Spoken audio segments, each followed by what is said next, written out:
বিসমিল্লাহির রহমানির রহিম। আনাস রাদিয়াল্লাহু হইতে বর্ণিত আছে যে রাসূলুল্লাহ সাল্লাল্লাহু আলাইহি ওয়াসাল্লাম বলেছেন, যে ব্যক্তি আপন গৃহ হইতে বাহির হইবার সময় এই দোয়া পড়িবে, বিসমিল্লাহি তাওয়াক্কালতু আলাল্লাহি লা হাওলা ওয়ালা কুওয়াতা ইল্লা বিল্লাহ। আমি আল্লাহর নামে বাহির হইতেছি এবং আল্লাহর উপর ভরসা করিতেছি, আল্লাহ ছাড়া কাহারও কোনো শক্তি ও ক্ষমতা নাই। তখন আল্লাহর পক্ষ হইতে ফেরেশতাগণের মাধ্যমে তাহাকে বলা হয়, তোমাকে সরল পথ প্রদর্শন করা হইল এবং তোমার দায়িত্ব গ্রহণ করা হইল এবং তোমাকে রক্ষা করা হইল, আর শয়তান তাহার নিকট হইতে দূরে সরিয়া যায়। আবু দাউদ, নাসাই, ইবনে মাজাহ।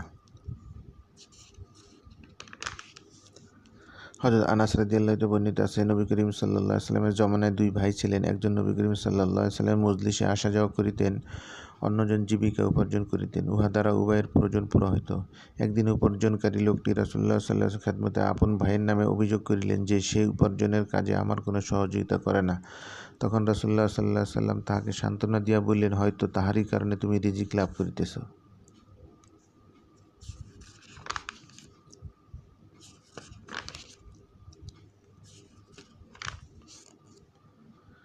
ঈমান ও ইস্তেকামাতই হইল পূর্ণাঙ্গ শরিয়াত।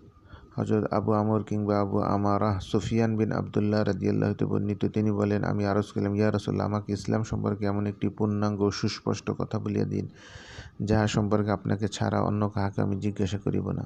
তিনি বললেন, তুমি বলো, আমি আল্লাহর উপর ঈমান আনিলাম, অতঃপর ইহার উপর অবিচল থাকো। মুসলিম শরীফ। উলামায়ে কেরাম বলিয়াছেন, ইস্তেকামাতের অর্থ আল্লাহর আনুগত্য অবিচল থাকা। ইহা অতি সারগর্ভ বাক্যবলী অন্তর্ভুক্ত।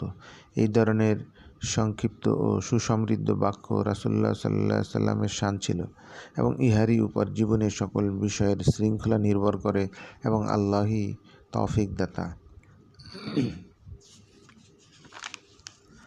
হযরত আবু হুরায়রা রাদিয়াল্লাহু বলেন, রাসূলুল্লাহ সাল্লাল্লাহু আলাইহি ওয়াসাল্লাম বলিয়াছেন, মধ্যপন্থা অবলম্বন করো এবং অবিচল থাকো, আর জানিয়ে রাখো যে তোমাদের কেহ তাহার আমল দ্বারা নাজাত পাইবে না।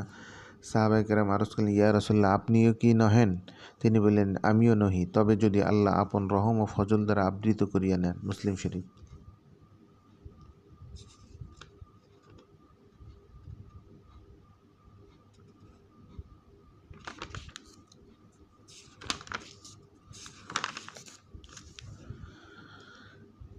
হযরত আবু হুরায়রা রাদিয়াল্লাহু হতে বর্ণিত আছে, রাসূলুল্লাহ সাল্লাল্লাহু আলাইহি ওয়াসাল্লাম বলেছেন, তোমরা দ্রুত নেক আমল করিয়া লও, কেননা অতি সত্বর রাত্রির বিভিন্ন অন্ধকার অংশের ন্যায় কঠিন ও ভয়াবহ ফিতনা দেখা দিবে।